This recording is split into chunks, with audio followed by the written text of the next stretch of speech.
ನನ್ನ ಫೀಸನ್ನ ನಿನ್ ಕೈಲಿ ಯಾವಾಗ ಕೊಡೋದಕ್ಕೆ ಸಾಧ್ಯವಾಗಬಹುದು? ನಾಳೆ ಮುತ್ತನ್ನ ಮಾರಿ ನಿಮ್ಮ ಹಣ ತಲುಪಿಸ್ಬಿಡ್ತೀನಿ.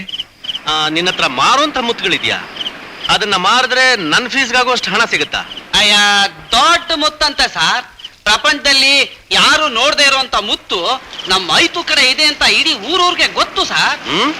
ನಿಜವಾಗ್ಲು? ಹೌದ್ ಸಾರ್. ನನಗೆ ಗೊತ್ತೇ ಇರ್ಲಿಲ್ವಲ್ಲೋ. ಅದನ್ನ ಭದ್ರವಾಗಿಟ್ಟಿದ್ಯಾ ತಾನೆ? ಅಥವಾ ನಾನೇನಾದ್ರೂ? ಏನು ಬೇಡ, ಭದ್ರವಾಗಿಟ್ಟಿದ್ದೀನಿ. ನಾಳೆ ಬೆಳಗಾಗುತ್ತೋ ಅದನ್ನ ಮಾರಿ ನಿಮ್ಮ ಹಣ ತಲುಪಿಸ್ಬಿಡ್ತೀನಿ.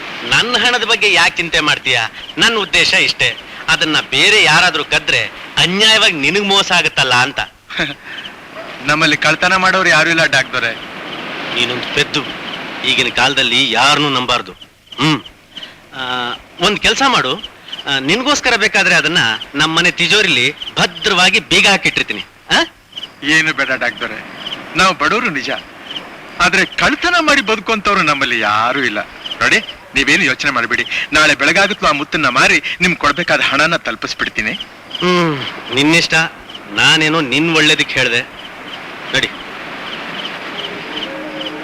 ಆಯ್ತು, ಹೋಗು, ಊಟ ಮಾಡಿ ನಿದ್ದೆ ಮಾಡು. ಬರೋಣವಾ?